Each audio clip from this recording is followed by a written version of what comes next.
আসসালামু আলাইকুম সম্মানিত ভিউয়ার্স। আশা করছি আল্লাহর রহমতে সবাই অনেক ভালো আছেন। তো আজকে আমি আপনাদের মাঝে নতুন কোনো বাড়ির ড্রয়িং ডিজাইনের ভিডিও নিয়ে আসিনি। তো আজকে এসেছি এক দিনমজুর ভাইয়ের স্বপ্ন এবং দিনমজুর ভাইয়ের একটি বাড়ি, যে তার সারা জীবনের স্বপ্ন ওই বাড়িটির মধ্যে ছিল। সেই স্বপ্নটা এখন রোদে পুড়তেছে, বৃষ্টিতে ভিজতেছে।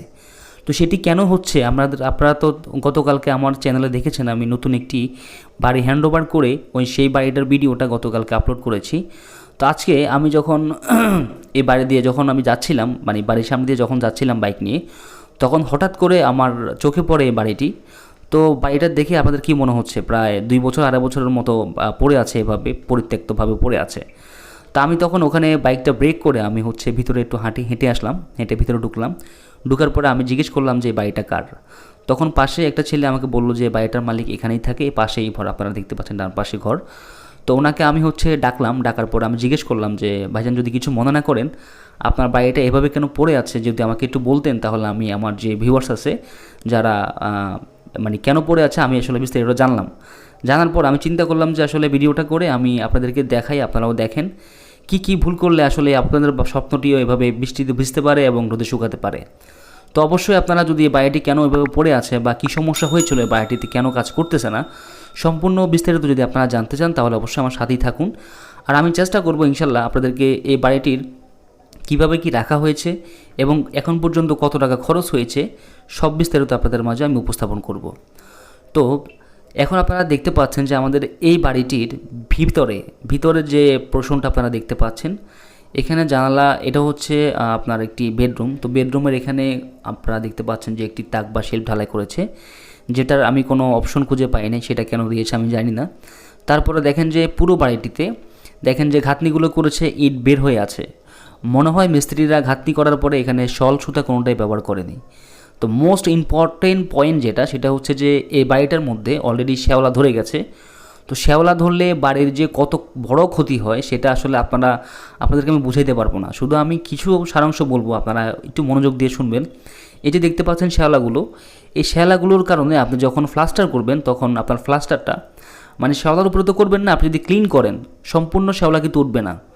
তো সম্পূর্ণ শ্যাওলা না যদি উঠে তখন আপনি যেটা আপনার শ্যাওলাটা না উঠলে আপনি যখন এখানে প্লাস্টার করবেন, প্লাস্টার করার পরে আপনার ওই প্লাস্টারের জায়গাটা দেখবেন যে কিছুদিন পর ফেটে গেছে এবং প্লাস্টারটা ঠিকমতো বসেনি, পড়ে যাবে, একদম 100% পড়ে যাবে।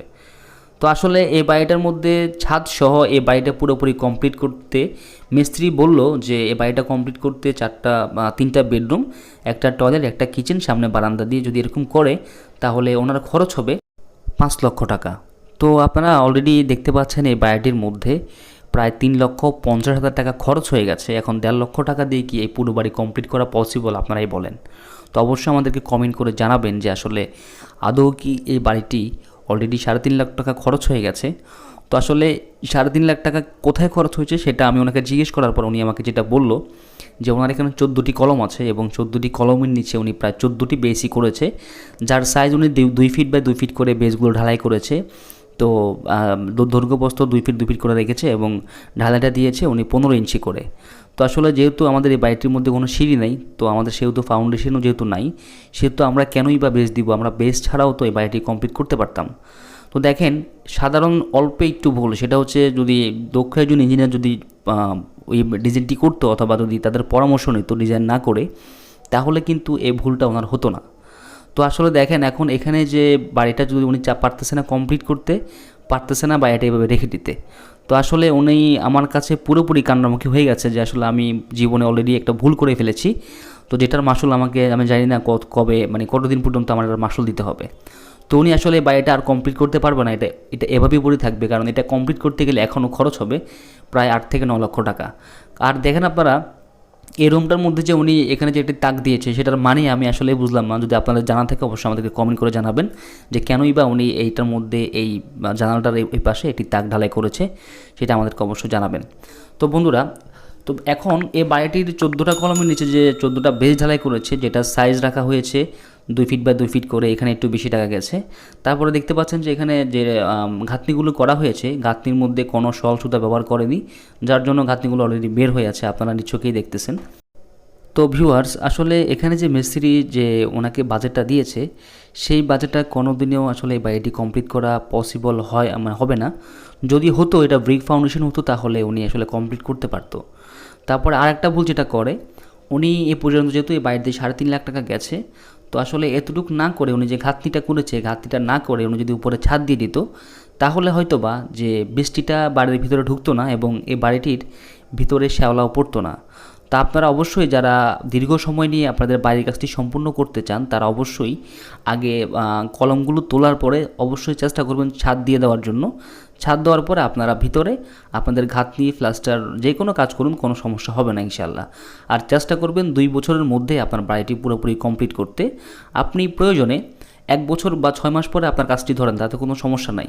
কিন্তু 6 মাস যদি আপনার বাড়িটি এভাবে পরিত্যক্তভাবে পড়ে থাকে, তখন কিন্তু আপনার যে সিমেন্টের যে গুণাগুণটা, সেটা কিন্তু আস্তে আস্তে নষ্ট হয়ে যায়। তো বন্ধুরা, আমি আসলে আপনাদের মাঝে যে ভিডিওটি এই জন্যই এনেছি যে আপনারা এই জিনিসগুলো অবশ্যই এড়িয়ে চলবেন।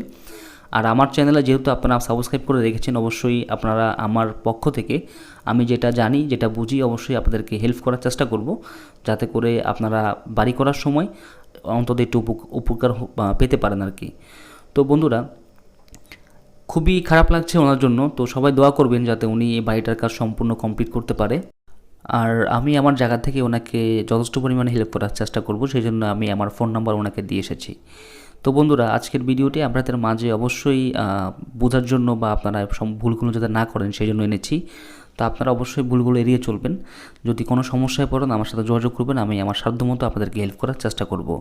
তো সবাই ভালো থাকবেন, সুস্থ থাকবেন। ভিডিওটি কেমন হলো অবশ্যই আমাকে জানাবেন। আসসালামু আলাইকুম।